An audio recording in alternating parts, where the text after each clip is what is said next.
টগর যে অভিনয় আর হচ্ছে আপনার ভিলেনের যে পার্টগুলো ওগুলো ভালো ছিল, আরো ভালো চাইলে ওনারা করতে পারতেন। খুব সুন্দর। টগর বাই নেম, আদরের ছবি, ভালো। অলোকের প্রথম ছবি, খুবই শুভকামনা অলোকের জন্য। না না, মালায়ালাম সিনেমার মতো এটা তো একটা চেষ্টা খুবই ভালো ছিল, আসলে একটা ফিল আসছে আর কি। সিনেপ্লেক্সে আমার এই প্রথম দেখা ছবি, তো বাস্তব লাইফের যে সত্যিকার কাহিনী পিছনে যেটা লুকিয়েছিল আসলে বাস্তবে সেটা ফুটে উঠেছে, সেই জিনিসটা আমার কাছে খুব ভালো লাগছে।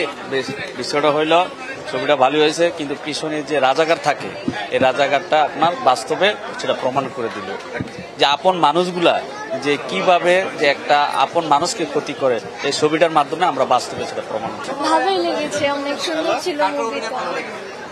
নায়ক যে ছিল, নায়িকা পূজা ছিল, অনেক সুন্দর লেগেছে, ভালো লেগেছে। সব মিলিয়ে ভালোই ছিল, দুটোই ভালো ছিল, অনেক ভালো। লাস্ট অ্যাক্টিংটা অনেক সুন্দর লাগছে, লাস্ট মুহূর্তটা অনেক সুন্দর হয়েছে, অনেক জোস। 10/10, অনেক জোস ছিল মুভিটা, অনেক সুন্দর, অনেক ভালো লেগেছে। অভিনয় খুব ভালো হয়েছে, অভিনয় খুব ভালো, অ্যাক্টর অ্যাক্ট্রেস খুব ভালো অভিনয় করছে।